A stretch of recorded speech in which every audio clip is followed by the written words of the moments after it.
Сәлеметсіздер ме? Қалдарыңыз қалай?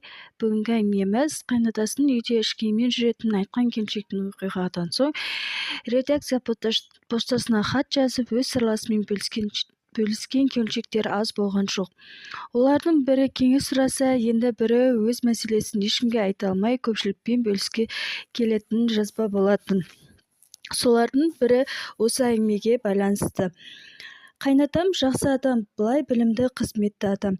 Артық әңгімесі оғаш қылығы көрген емеспін, бірақ соңғы кездегі іс-әрекетіне көңілім қонбай жүр.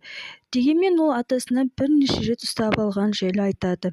Келіншектің айтуынша қайнатасы эротикалық фильм жиі көретін болған. Ең алғаш рет байқағаным, үйде ноутбукте кино ашып тұрғанда парақшаларын жауды ұмытып кетіпті. Теледидардың астындағы сөреде тұратын оны отбасымен пайдалана беретінбіз. Жұмысына қажет болса ашсам, фильм орта белінен тоқтап тұр екен. Бетіндегі сурет көріністен не істерімді білмей ыңғайсыздана жаба салдым. Әйел мен еркектің төсек үстінде жалаңаш жатқанын көріп ешкім байқамады деп жан-жағыма алақтап қарап есімді жидым.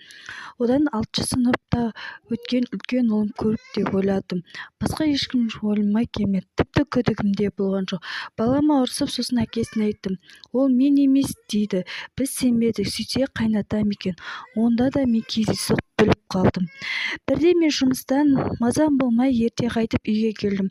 Балалар сабақта, күйеуім жұмыста, кішкентай балам садикте. Бөлмеге кіріп қалсам, қайнатам әлгі киноны қарап отыр екен. Ұялғанымнан тесік таба алмадым. Сөйтіп оны күйеуіме айттым. Күйеуім әкесі бірнеше мәрте ескертті. Себебі енем марқұм ертеден қайтыс болып кеткен екен. Содан бері осы жағдай мазалап келеді.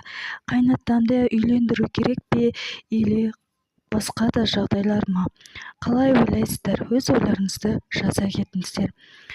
Деп ақыл кеңес сұрады біздің оқырманымыз. Ендеше өз ойларыңызды айтып жаза кетіңіздер.